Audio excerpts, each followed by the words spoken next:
may not be suitable for all audiences. When our son showed that affection and that drive to the arts, how that's so important. Art 101 with Mr. Burgher.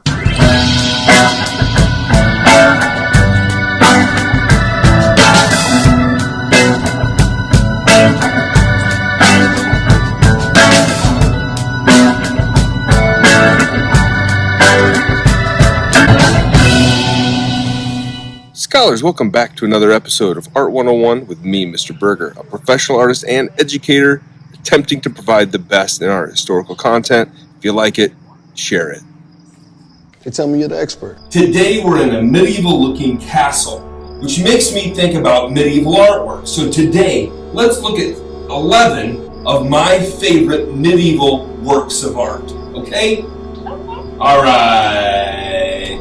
Let's go. The great age of faith. The medieval time really offers us a glimpse into the cultural and religious practices of that somewhat unique time in history. It can be an overwhelming time of study because of the large volume of art that spans over 1,000 years of time. So in this one, I'm going to provide a 101 glimpse into 11 medieval works for any visitor to my channel, whether you're an art enthusiast or just a learner starting your journey into the scholarly studies of the visual arts. If I can't teach you one way, I'll teach you another. But I'm gonna get the job done.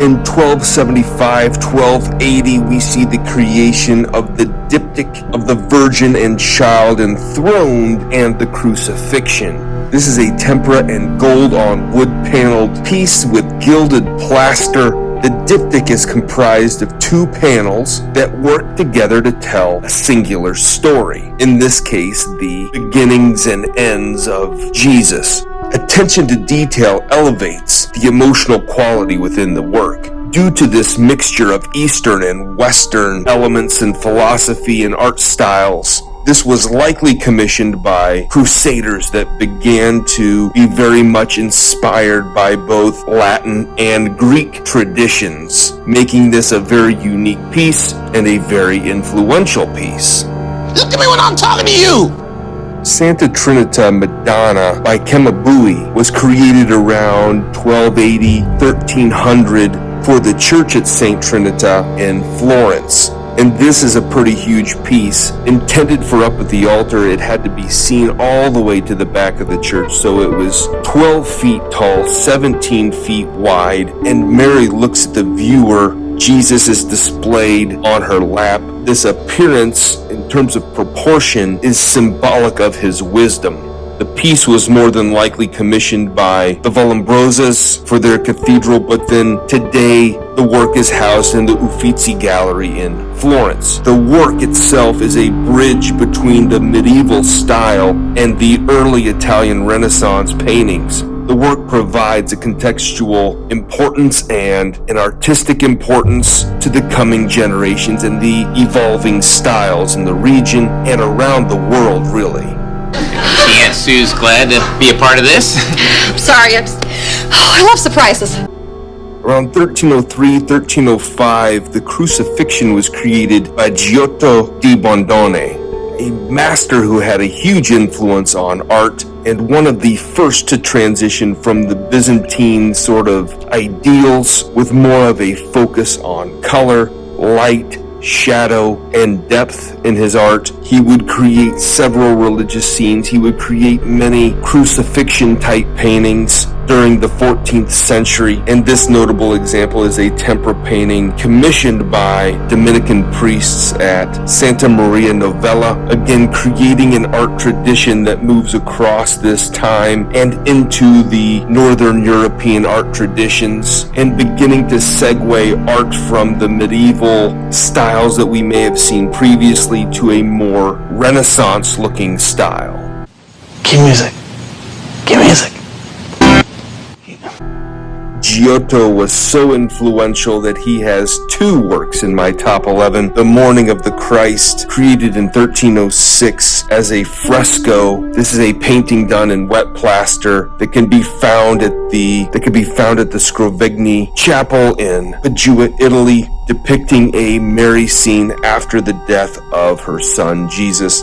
And again, this important painting really marks a transition, a breaking away from the Byzantine sort of techniques and traditions and moving toward a trend of humanism with the medieval art. And the humanism is very much a key component of the Renaissance, and his style would very much influence and soon evolve into the Renaissance. And many have said that Giotto's the beginning, but Michelangelo Buonarroti was the ending of that transitional shift from the medieval time to the full-blown high Renaissance. But it all started with Giotto, with his being the first to do this sort of innovative style work. I don't like effort. Maesta by Duccio de Boninsegna. Duccio, for short, was among the greatest Italian medieval masters and even founded his own school of decorative religious design. At any rate, this is one of the most significant medieval artworks and was commissioned by the city of Siena. The center features Madonna and the Child surrounded by the angels and saints. The work was very ambitious and it dominated the altar for some 2 centuries. It was one of the largest panel paintings ever created and one of the most treasured medieval works in all of Europe. Whatever. Don't say whatever. Lorenzo Venezia created Christ rescuing Peter from drowning in 1370. It was originally created as an altar. The central panel is on display in Venice, and the artistry is absolutely phenomenal.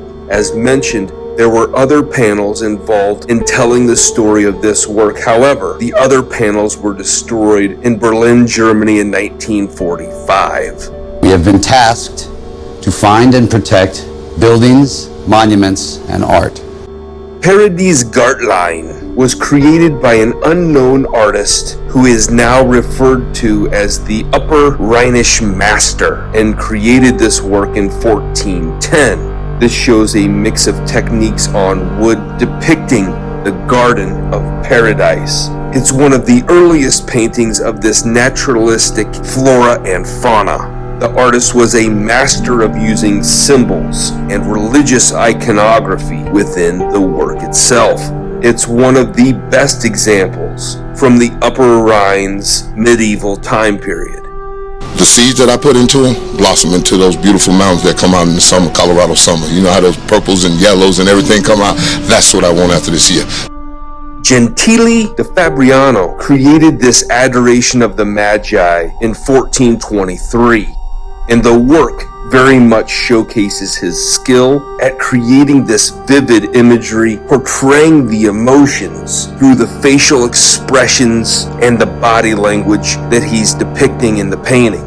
This is a large tempera painting on wood that is one of the absolute finest examples of international Gothic painting. Within the work, we see the story of the 3 kings offering gifts to the newly born Jesus. The work itself was commissioned by Paolo Strozzi for his family chapel, and the work includes all kinds of fabulous, intricate details and exquisite colors that really make the scene pop to the viewer's attention. Whether or not you believe is up to you, but in due course, we will both know if it is true or not.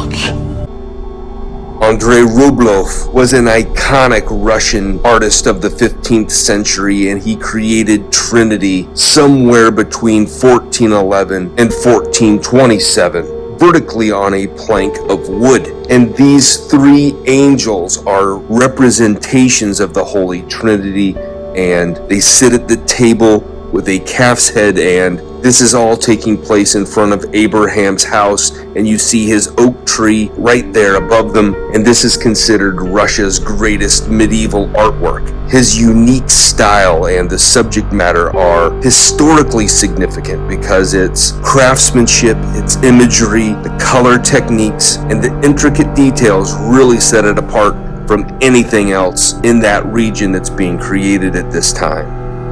I just came from the museum. Masaccio created Holy Trinity somewhere between 1225 and 1228 at the Santa Maria Novella in Florence, Italy.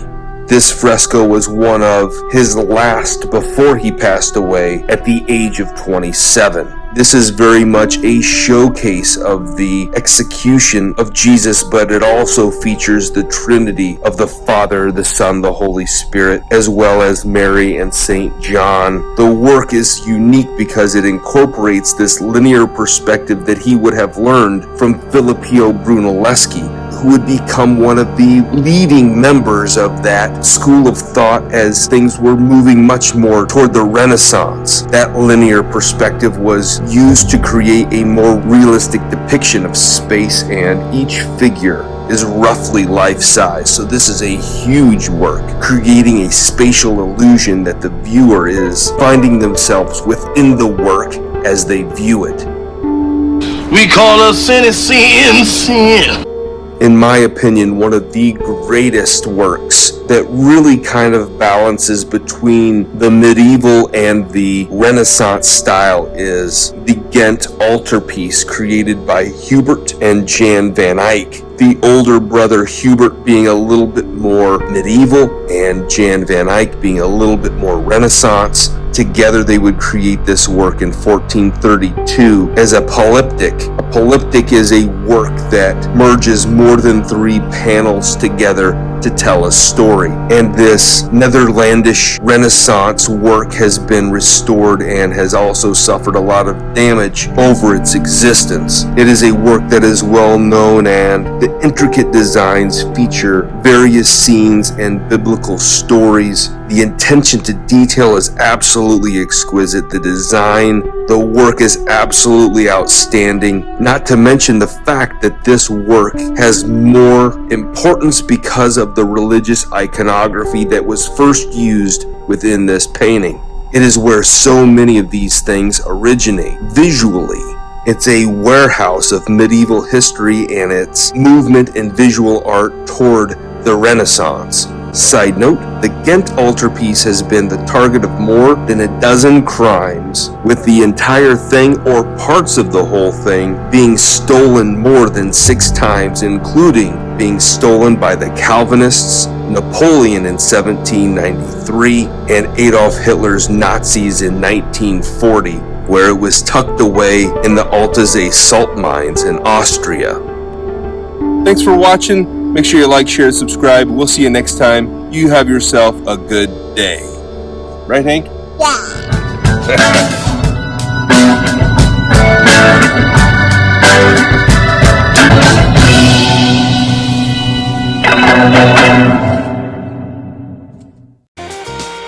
Maybe you could get a bite. Just drive. Not in the mood.